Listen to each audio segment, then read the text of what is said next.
దానివల్ల ఏం జరుగుతుందంటే కమ్యూనికేషన్స్ గ్యాప్స్ వస్తుంది. సో కమ్యూనికేషన్ గ్యాప్, నువ్వు అయ్యా అంటే వాడు ఇంకో రకంగా తీసుకుంటున్నాడు, నువ్వు అంటే మన భాషలో చిన్నవాళ్ళని నువ్వు మాట్లాడేవాళ్ళని నువ్వు అంట. సో నువ్వు అంటున్నావేంటి? వ్యత్యాసాలు మనుషులు లోనవుతున్నారు. నువ్వు ఎంత బాగా వాళ్ళని తీసుకుంటే నువ్వు చెప్పేది వాళ్ళకి బాగా అర్థమవుతుంది. ఒకవేళ వాళ్ళకి అర్థం కావడం వల్ల కొన్ని ప్రాబ్లమ్స్ పోతాయి. సో ఇవన్నీ చిన్నప్పటి నుంచి మనకు నేర్చుకున్నవే. స్కూల్కి వెళ్ళాం, కాలేజీకి వెళ్ళాం, ఇంట్లో చెప్పారు, అయినా మనం పాటించలేకపోతున్నాం. ఎందుకంటే మనం ఏ స్థితిలో ఉన్నాం అనేది మర్చిపోతున్నాం. సో వీఆర్ వర్కింగ్ అనేది ఒకటే కాన్సెప్ట్ ఉంటుంది, కానీ with what work you are doing, what is your responsibility అనేది తెలియటం. ఎంప్లాయీస్కి కొన్ని రూల్స్ ఉన్నాయి, కొన్ని రైట్స్ ఉన్నాయి. రూల్స్ అన్నీ గుర్తుంటున్నాయి కానీ రైట్స్ గుర్తు రావడం.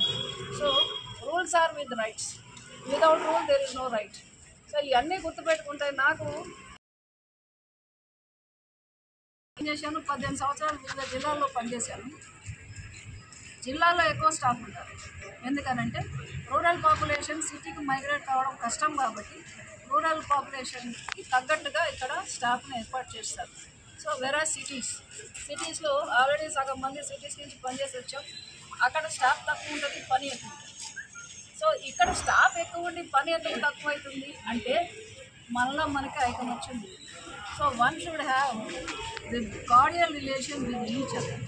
వేరే వాట్ ఎవర్ ది డిపార్ట్మెంట్ ఏదైనా కానివ్వండి, ఆ టైంలో మనం అక్కడ ఉన్నామంటే how best we can achieve the work అనేది మనం చూస్తే డెఫినెట్గా అందరికీ మంచి తెలుస్తుంది.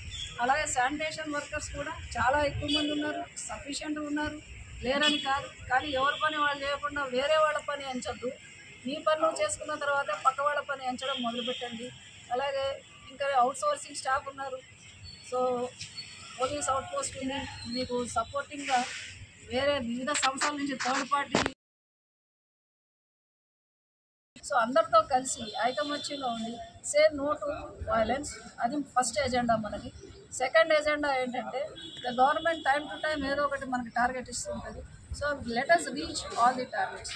So MCH the second target is మహిళల ఆరోగ్య మహిళ.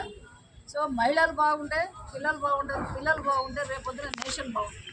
సో మనందరం ఇంత చదువుకొని పైకి వచ్చాం, మనం ఒక రకంగా ఉచ్చమైన స్థితిలోనే ఉన్నాము. రెండోది మన వల్ల కంట్రీకి కూడా ఎంతో కొంత లాభం జరుగుతుంది.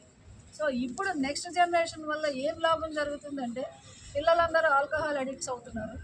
సో పిల్లలందరూ డ్రగ్ అడిక్ట్స్ అవుతున్నారు. సో గవర్నమెంట్ ప్రత్యేక చొరవ తీసుకొని డీ అడిక్షన్ సెంటర్స్ అని అదని ఇదని వాళ్ళు ఎంత ప్రోత్సహించినా మనం కరెక్ట్గా దాన్ని ఇంప్లిమెంట్ చేయలేకపోతున్నాం.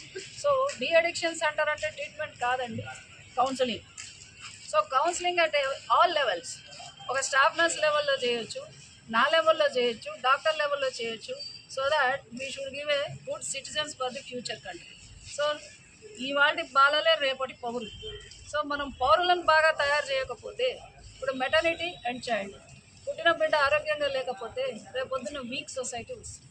సో వీక్ సొసైటీ వచ్చినప్పుడు మనలో పౌరుషం కానీ మన పిల్లల్లో కానీ సత్వ కానీ బలం కానీ లేకపోతే రేపటి రోజు మన ఇండియా పరిస్థితి. And world largest populated country is India. మీకు ఇంకోటి కూడా చెప్పాలి, మన దగ్గర ఉన్న యువత ఏ కంట్రీలోనూ లేదు. సో అందరూ ఓల్డ్ సిటిజన్స్ ఉన్నారు, సీనియర్ సిటిజన్స్ ఉన్నారు. Let us talk about Israel. వాళ్ళ కంట్రీలో 5,000 మంది జనాభా కూడా ఉండరు, బట్ ఒక అబ్బాయి ఖచ్చితంగా కంట్రీ పోరాటానికి వెళ్తారు. అక్కడ లేని టెక్నాలజీ లేదు. సో ప్రతి ఇంటెలిజెన్స్, ఆర్టిఫిషియల్ ఇంటెలిజెన్స్, ఇంకేదైనా కానీ సైంటిఫిక్ నాలెడ్జ్ కానీ ప్రతి ఒక్కరూ వాళ్ళు కష్టపడతారు. అలాగే లుక్ ఎట్ అబౌట్ జపాన్, మనం వాడే వస్తువులన్నీ జపాన్. సో ఇంకోటి ఏంటంటే డిపార్ట్మెంట్ వారీగా మీరు ఒక టైం ఇస్తే వాళ్ళ మధ్యాహ్నం నుంచి మీటింగ్ పెట్టుకొని మనం how to improve, me problems చెప్పడంలో తప్పు లేదండి. ఎన్ని చేయగలిగితే అన్నీ చేద్దాం, చేయలేనివి తర్వాత మనం డిస్కస్ చేసుకొని మాట్లాడతాం. ఎవరికి ఏం ప్రాబ్లమ్స్ ఉన్నాయి, ఎవరికి ఏ రకంగా ఇంకేమన్నా ఇంప్రూవ్మెంట్ చేసే ఆలోచన ఉంటే ఖచ్చితంగా యువర్ ఆల్ వెల్కమ్. ఇవాళ